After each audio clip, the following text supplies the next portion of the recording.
नमस्कार दोस्तों, क्या सोने की चमक अब हमेशा के लिए फीकी पड़ रही है या फिर यह सिर्फ एक ऐसा पड़ाव है जिसके बाद इतिहास फिर से खुद को दोहराने वाला है। क्या रिकॉर्ड हाई से हाई गिरावट निवेशकों के लिए खतरे की घंटी है या फिर आने वाले समय का सबसे बड़ा मौका? अगर आपके घर में सोना है या फिर आप गोल्ड में निवेश करते हैं या भविष्य में निवेश करने की सोच रहे हैं, तो आज का यह वीडियो आपके लिए बेहद महत्वपूर्ण है, क्योंकि आज हम बात करेंगे केवल भाव की नहीं बल्कि उन संकेतों की जो पिछले 30 साल का इतिहास हमें दिखा रहा है। इसलिए इस वीडियो को आखिर तक जरूर देखिए। दोस्तों, पिछले कुछ महीनों में गोल्ड मार्केट ने निवेशकों को पूरी तरह उलझा दिया है। एक समय ऐसा था जब सोना लगातार नए रिकॉर्ड बना रहा था। निवेशकों में खरीदने की ओर लगी हुई थी और हर किसी को लग रहा था कि सोने की कीमतें अब सिर्फ ऊपर ही जाएगी। लेकिन अचानक तस्वीर बदल गई।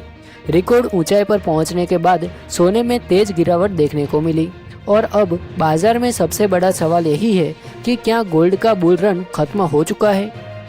अगर मौजूदा स्थिति पर नजर डालें तो पिछले कारोबारी सप्ताह में सोने में लगभग 1% की मजबूरी देखने को मिली, लेकिन घरेलू बाजार में कीमतें अभी भी लगभग एक सीमित दायरे में घूम रही है। यानी बाजार में स्थिरता नहीं बल्कि असमंजस दिखाई दे रहा है। निवेशक यह समझ ही नहीं पा रहे कि आगे खरीदारी करें या इंतजार करें। दोस्तों, अब सवाल उठता है कि आखिर ऐसा क्या हुआ कि रिकॉर्ड ऊंचाई पर पहुंचने वाला सोना अचानक दबाव में आ गया। इसका सबसे बड़ा कारण माना जा रहा है अमेरिका की ब्याज दरें और मजबूत होता अमेरिकी डॉलर। जब ब्याज दरें ऊंची रहती है तो लोग निवेशकों का झुकाव सोने से हटकर दूसरे निवेश विकल्पों की तरफ बढ़ने लगता है। वहीं मजबूत डॉलर भी सोने की मांग पर असर डालता है। यही वजह है कि रिकॉर्ड स्तर पर पहुंचने के बाद अब सोना अपने महत्वपूर्ण स्तर को बचाने के लिए संघर्ष करता दिखाई दे रहा है। लेकिन कहानी यहाँ खत्म नहीं होती। अब जरा पिछले 30 साल के इतिहास पर नजर डालते हैं। यही इतिहास आज सबसे ज्यादा चर्चा का विषय बना हुआ है। अगर हम लगभग 3 दशक पीछे जाए तो उस समय सोने की कीमत बेहद कम थी।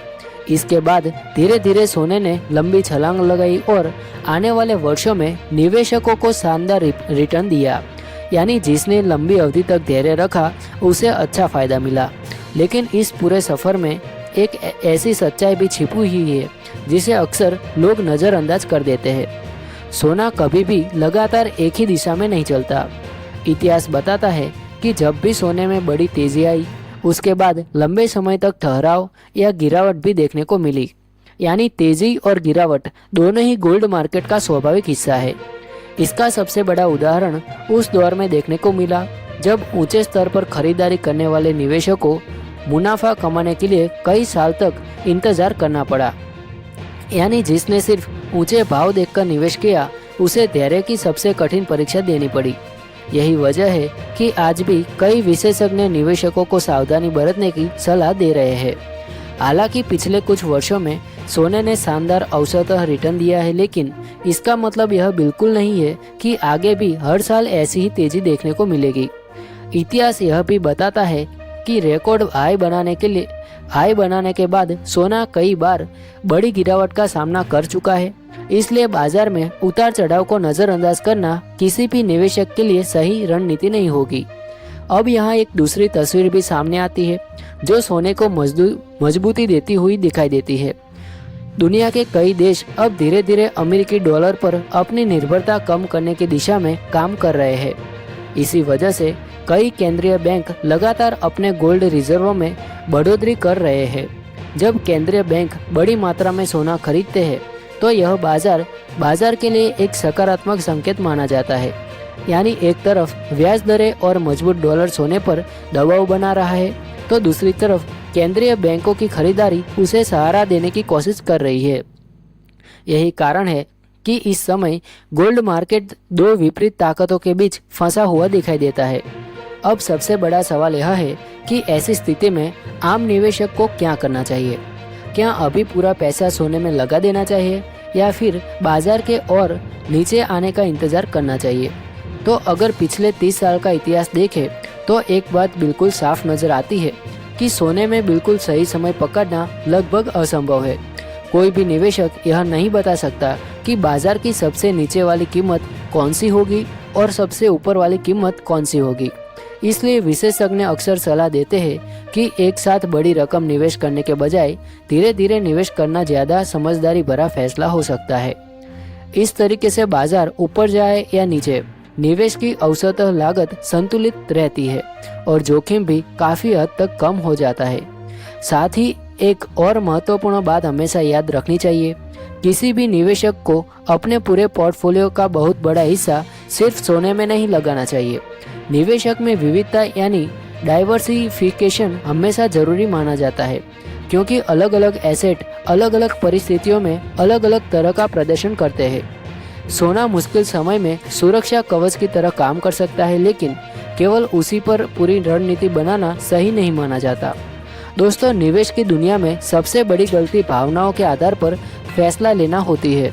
जब बाजार तेजी में होता है तब लोग डरते हैं कि कहीं मौका न छूट जाए, और जब बाजार गिरता है तब लोग घबराकर नुकसान में ही बाहर निकल देते हैं। लेकिन इतिहास बार बार यही सिखाता है कि धैर्य रखने वाले निवेशकों को लंबे समय में बेहतर परिणाम मिलने की संभावना अधिक रहती है।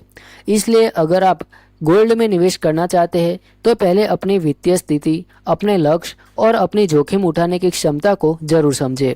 बिना योजना के किया गया कोई भी निवेश भविष्य में परेशानी का कारण बन सकता है। तो दोस्तों, अब आपकी राय क्या है? क्या आपको लगता है कि सोने में अभी और गिरावट आ सकती है, या फिर यह आने वाली नई तेजी की शुरुआत हो चुकी है? अपनी राय हमें कमेंट बॉक्स में ज़रूर बताइए। अगर आपको यह जानकारी उपयोगी लगी हो तो वीडियो को लाइक करें और शेयर करें। और अगर आप ऐसे ही तथ्य आधारित आसान भाषा में बिजनेस, अर्थव्यवस्था और निवेश से जुड़ी महत्वपूर्ण जानकारी सबसे पहले पाना चाहते हैं तो हमारे इंडिया फोकस चैनल को सब्सक्राइब करें और बेल आइकन जरूर दबाइए। दो महत्वपूर्ण सूचना यह है कि यह वीडियो केवल शैक्षणिक और सामान्य जानकारी के उद्देश्य से तैयार किया गया है। किसी भी प्रकार का निवेश करने से पहले अपने वित्तीय सलाहकार से सलाह अवश्य लें। निवेश से जुड़े सभी जोखिम आपकी व्यक्तिगत जिम्मेदारी है। धन्यवाद। मिलते हैं अगले वीडियो में।